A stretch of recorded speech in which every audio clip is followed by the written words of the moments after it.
Hey, welcome back to Matter of Fact. Today we got for you the Thursday night preview, giving you our bets, start sits, and our overall sentiment towards this game. So we got the Tampa Bay Bucs headed to Mercedes Benz. How you feel about this one, huh? This is gonna be an interesting game. I mean, I definitely can see this one being it's a 1.5 point spread. I can see Buccaneers pulling it out. I can see Falcons pulling it out. I think it's going to have to be another Baker Mayfield type game where he's just kind of making the right decisions for his football team, playing well, hitting on all cylinders with the wide receivers that are playing today, which is going to be Mike Evans and Chris Godwin. Wait, is that his name? Chris Godwin? Yeah, Chris Yeah, it's Godwin. Chris, it's Chris Yeah. Godwin. Chris Godwin, yeah. So, I think that's what they'll be. It'll be a real pass heavy offense for them if they want to pull this one out today. I think that Atlanta's going to try to slow the game down, slow the pace down.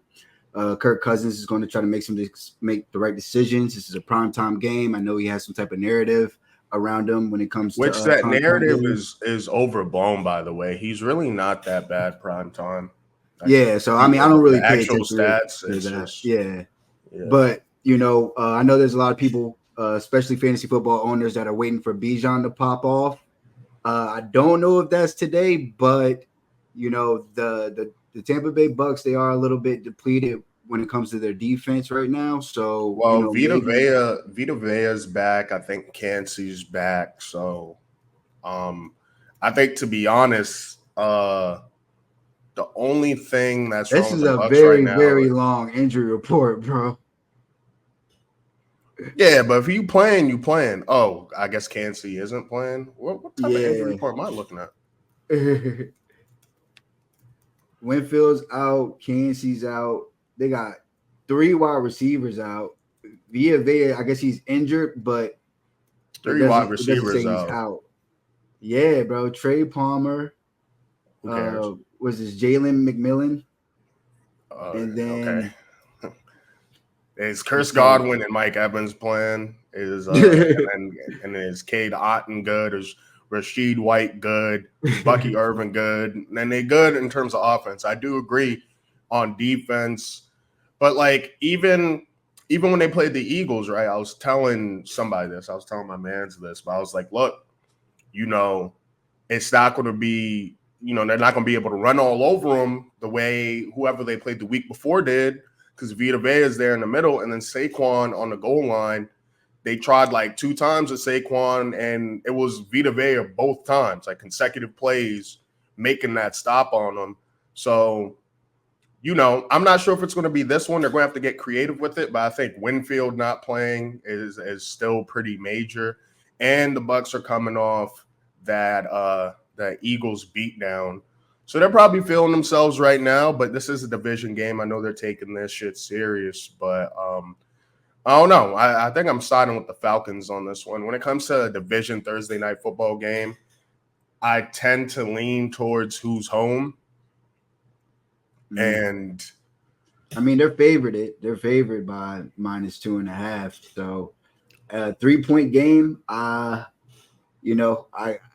we'll see. It is going to be tight. Like, this is going to be a tough game. It's going to be tight. Someone's going to pull it out. But for me personally, it is kind of up in the air. Because it's strictly dependent on game flow or what you get from these quarterbacks. Like Baker Mayfield, I always say it. He could be the 8th best QB in the NFL, or he can be the 23rd best QB in the NFL. Like, it's just all dependent on what you get on that day. They still don't really have a pass rush, Atlanta, and I think that outside, that's outside wide receiver. That's like AJ Terrell's going to be guarding him. So I think they'll be able to exploit him inside using the slot wide receiver, Chris Godwin, and also Cade Otton up down the seams and on crossing routes. So if they're blocking for Baker, which I think they'll be able to do today, I can see him scoring about 2 or 3 touchdowns, and that being a little bit too much for them to come back from. For Atlanta to come back from. True. Damn. Okay, Baker, 8 touchdowns, 2 picks. Well worth the money. It's funny if you look at what they're paying Baker and what you're paying like a Trevor Lawrence or what you're paying like a Jalen Hurts. It's like they really got to steal with that. And this is why, like, I'm not saying these quarterbacks don't deserve the money, but it's just tough when you pay that money and then you look at around the league at how these quarterbacks are playing and looking at like, but it's hindsight. It's all hindsight. Yeah, I know. 2020 because you know what I know mean. He was more on a prove it type of thing with them, and it was kind of like his last hurrah. Yeah, they're just gelling, and that's awesome to see this work out. It's awesome to see it work out with Baker and with Geno, and hopefully with Justin Fields. Like to see these cats be able, and even Sam Darnold right now, like to see these cats be able to get a second and third chance in the league. Whatever, might be on their last leg, and they take the opportunity and they run with it like this. Like I heard last year, essentially, when it came to Baker, when he was a free agent, the Patriots were actually going to offer him a significant amount of money. But he didn't even let it get to free agency. He literally was like, yo, I like it here. Like, I like it here. I like what's going on here. I just went to the playoffs and I won a playoff game. It looks like they're receptive to me, the organization and the fan base. If you're like, the Patriots, why would you even do that? Like, what are they thinking over there? Why would they? Do you think that would be a smart move for them? Yeah. If they, hindsight 2020 again, but it's like if you're telling me they got this Baker, but also they can trade that third round pick now. So now they do make the trade with you, and now they got Baker and they got Neighbors, and you know what I'm saying. And now they're starting to create something. They can build off of a little bit there. They're not like a Neighbors and a Baker. That's a good core. Like you're knocking out wide receiver one and the quarterback. But this is why I know you want Drake May to hold out for the rest of the season and whatnot, but I'm hoping you're going up against. I'm just patient. I'm not like, you know what I'm saying? You got to understand. When it comes to real football, I really only care about my team. So it's like I don't mind waiting on. I think he's learned enough from Brissett, and then you got Tyler Huntley over there. You got the Dolphins this week.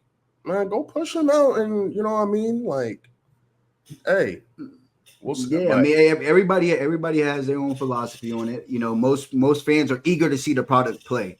It's not even just about being eager, but like if he's ready, he's ready. You know what I mean? If y'all think he's ready, he's ready. That's the thing. They haven't said that he is, and they're the ones that are watching him in practice. I don't think it's a question of him not being ready, though. But the thing is, you can't assume that. You know what I mean? Where like these cats see him practice every single day. So I'm going to give that. I'm not assuming nothing. It's just you want him out there like he's about to go out there and just kill. Oh, you're assuming that they think he's not ready. Yeah, because that's what they've shown. I don't think they've really shown that. I think they've shown like, this O-line is not good, and we play against some good pass rushes early in the season, which is why we're going to put. I don't know. We'll see. Them say anything like that's what I'm saying. Like I'm just going off of the reports and everything that they've literally shown, like everything that they've indicated.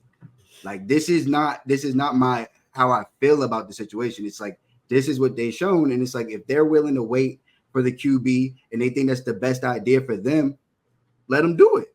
Let them rock. JJ McCarthy was going to be the same thing, but Sam Darnold is killing it, so it wouldn't have mattered. But like, yeah, JJ wasn't going to be starting. He was going to be sat. It is just kind of like some. Yeah, but that's Sam. Yeah, but that's Sam Darnold versus Jacoby Brissett. Like that's a situation. But some of these, and it's a completely different. The roster's completely different. If the franchise has a plan for their quarterback, I'm gonna let the franchise run their plan. Simple as that. And you know what I mean? I don't care, like not in a disrespectful way, but it's like I'm not thinking about the Patriots or nothing like that. You know what I mean? So I can wait on Drake May. I'm not, you know what I'm saying? I'm not the guy ready to see him. I don't care about it. You know what I mean? So it's like, oh, okay, they just let my man sit for a year. That's fine. Whereas, some people might be more eager than me, and they're like, yo, just throw him out there. Let's see what we got. True. Well, I just think this Miami game, if he doesn't play this game, they might as well sit him for the rest of the season. Shit, unless Jacoby gets hurt. But anyway, yeah, so the over-under for this game, what is it, 44? Oof. I don't think I'm touching this one because I could see both. I could see this being a real tight game. It was 43.5 earlier today. Was it? It moved up to 44. It was 43.5. No Winfield. I mean, in terms of the weapons on both sides, are we really scared about any of these defenses? I'm leaning over. It's just Thursday night, so I'm not unloading the wallet on this one. Right. So yeah, see, it was this. So some people got it at 43. Some people have it at Okay, so some people still got it at 43.5. Yeah. Fair enough. Yeah, in terms of fantasy, your usual suspects. In terms of starting Baker or Kirk Cousins, I think Baker's just a pretty solid start moving forward. I mean, yeah, it's depend on if he's a streamer for you. I didn't play him last week. He had 28 points, but I did start him in one league. Who'd you start over him? I started Caleb Williams, but I started him in one league and I didn't start him in another. It was just I started him where I had Jordan Love. Wait. That's crazy, bro. After the beatdown them boys gave him in the playoffs, you weren't like, let me just put Baker out against him. Well, I played him. I played him in one league, but another. Okay. Right. Yeah. So you wanted to kind of hedge it. Yeah, I feel. Yeah, I didn't want to. Yeah, I didn't want to. If it got ugly or whatever, which I should have just started him in both leagues, but it's all good. Yeah, so I don't like having multiple quarterbacks, man. That should be annoying. I'm the one who told you. You know what I'm saying? Jordan. Hey, don't act like you over here giving me some fantasy tutor shit, my nigga. Like it depends. I'm not tutoring anybody. It's just my philosophy, personally. Yeah. Is it trademarked? I don't know, but yeah. But Jordan Love is healthy now, so like Baker is about to bounce. Like I'm cutting Baker, where other people would be like, "Oh, I'm gonna save him or I'm gonna stash him." Why don't you try to trade him? I ain't got time for all that, bro. All right, so I'm gonna be hitting them waivers. You know what I mean? Like, it's funny, bro, because it'd be like I feel like there's more value on the waivers.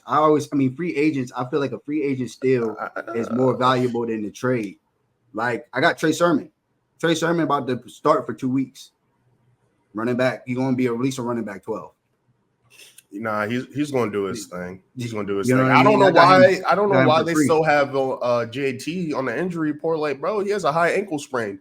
I don't care if you think it's mild or not. Like, come on now. Like, this is the new thing. That's what they're doing now. They're putting mild. They did it for Joe Mixon too, and they did it for another player who. All I want to know is a high Christian Watson. Ankle sprain. Watson. It's a high ankle sprain. All right, bro. Where's the backup running back at? Yeah, but I mean, you know the indicators though. He didn't practice today at all, and if he doesn't practice tomorrow, he's not playing. Nigga not practicing. Yeah, he has a high ankle sprain. He's not practicing, and like the thing is, Indianapolis is freaking out because the last time he had a high ankle sprain, everybody thought it was just a high ankle sprain, and Buddy was out for like 10 weeks. Or like basically, he was out almost. It was basically a season-ending injury for him, which held over until the next year, and he had to have a whole bunch of surgeries and stuff like that. So that's why I think they're so worried about him having another ankle injury. And I think what he and what the Colts are trying to do is like make sure that everybody's like kind of calm down, like getting them back to even on this thing. So they're like, "Yo, it's mild. There's no concerns. It's okay. He'll like, you know what I mean." Yeah, no, I feel that. Well, besides that, usual suspects. I mean, depending on your situation, you're starting Rachaad White. Bucky Irvin's getting a lot of carries, but in terms of his pass catching for PPR at least, very valuable. Then Mike Evans, Chris Godwin, you know the deal. Tight ends have been a disaster in fantasy this year, so if you got to start Cade Otton, I'm not mad at you. On the other side of the ball, Drake London. If you have Kyle Pitts, I'm not even going to give an opinion on that. And then how you feel about Darnell Mooney? And obviously Bijan, but Darnell Mooney's like So in my model before the year started, I had a model for fantasy football, like my own personal rankings and everything. And once was it Rondale Moore I think that was his name, Rondell. Yeah, he's Rondell. out for the season, I So, think. so yeah, when he was announced out for the season, that was going to make Darnell Mooney the wide receiver 2 on his team.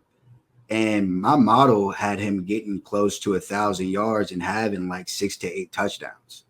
And you know what I mean? He was actually, which kind of made sense because Kirk Cousins was coming over. He had just supported 2 wide receivers that were solid in Justin Jefferson and Jordan Addison. So, and also Stephon Diggs and Adam Thielen. Like he's accustomed to supporting 2 wide receivers. So it really doesn't surprise me that he's putting up the production that he is. And also now you can see that Drake London is starting to get those wide receiver 1 targets between like 8 to 12 targets a game in this offense with Kirk Cousins as the quarterback. And I think the more that the season goes on, the more that they'll establish like, all right, wide receiver 1, Drake London, pass catcher number 2, Darnell Mooney, Brajan Robinson, pass catcher number 3. You know what I'm saying? And I think that Kyle Pitts is going to be that's a thing in the past. Like, you know what I mean? They have other options at wide receiver that are getting open. They just do. So yeah, I think that he's going to keep on having this type of production for the Atlanta Falcons. And I wouldn't be surprised if he was productive tonight. Okay, man. Flexing your model. I got you. All right. Confucius. Yeah, besides that, both of these teams have division matchups after this. So the Falcons got the Panthers and the Bucs have the Saints. So by about week 7, week 8, this division should be, we could kind of get an idea, but this one's going to come down to the wire besides the Panthers. I mean, shoot, I don't know if you can count the Panthers out just yet, man. Well, put some money on it, though. We'll put a future on it. Okay. we'll get to the Panthers, but yeah, that's pretty much it for the night's game. For the recap, if you wanted to bet, if you feel like betting, I think one of the good plays today would be Chris Godwin over 6 receptions. And I think also if you can get some plus money on Cade Otton 4 receptions, I think that'd be a nice little play too. I think Baker's also going to throw the ball tonight. Maybe I would do over 1.5 touchdowns for Baker Mayfield, Mike Evans, anytime touchdown. And then for Atlanta, I would probably do Kirk Cousins under 2 touchdowns. I would also probably look into some Tyler Algier props because he is getting a decent amount of burn, and it's a short week. Bijan also was a little bit banged up going into last week. So, you know, you might be able to get a nice little value on Tyler Algier, even if you want to go ahead and do an anytime touchdown with him. That's probably has solid odds. And if you get in, bro, chill. I'm just saying, bro. And Tyler Algier, anytime touchdowns, maybe on some solo. All I'm saying, that's what I'm saying. Not in a parlay. Don't put any of this all together. I'm just saying, like, consider these. Oh yeah, I wasn't saying you were putting it, but like, what if somebody's like, I'm gonna sneak this one in my parlay? The odds gonna go crazy. Yeah, so one thing that don't hit. That's just one of those things to consider, though. And I mean, I think that, you know, Atlanta's going to try to control the pace. I think they're going to try to run the ball, establish the run, all that. I think the Bucs are going to try to win this thing through the air. So it'll be an interesting matchup. And yeah, that's it. Yeah, and what I like to do is, you know, Kyle Pitts put up a donut, so I wouldn't mind doing his receptions or something. I would probably still do his unders, bro. I'm probably unders. Yeah. I like to bet on the trend. They need to get, like, because he's not a player that they need to get involved. That's kind of what I'm trying to say is, like, there's no need for them to be like, okay, we have to get Kyle Pitts going. It's like, bro, we're going to give it to Drake London. We're going to give it to Darnell Mooney.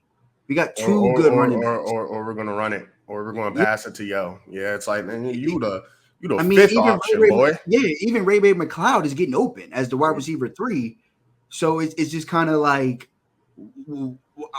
are we going to hold ourselves back by trying to get this cat involved and giving him targets? Are we going to just get it's kind of similar to what happens when you draft a quarterback high and Bryce Young. you get like 3-4 chances because it's like, yo, we got him so high. Kyle Pitts went 4 overall, so it's like, nah, we still gotta doubling, tripling, quadrupling down. Yeah. Which But is see, why I think if you drafted him high, if you drafted him around where you would usually draft like a Travis Kelce and whatnot, you deserve everything that comes to you. Yeah, hit them waivers, boy. Stream. yeah, I just think stream. it's not, these aren't the cats that drafted him. So at the end of the day, you know what I mean? It's not like this is the quarterback that he came in, like that he's rocking with. It's not like this coach is the coach that drafted him. And I don't even think the GM is the GM that drafted him. So it's like nobody from this organization has any stock. Yeah. So it's like we don't have, like, this isn't you're not our problem. If you're good and you produce for us, tight. But if you don't, okay, we're going to just use the guys that are. Facts. Nah, definitely. Well, that kind of wraps up our preview, betting, fantasy, whatnot. We're going to get to our favorite bets of the week here after this. So stay tuned for that video. Like and subscribe. You got anything else for this game? Nah, I'm good. All right, we out here.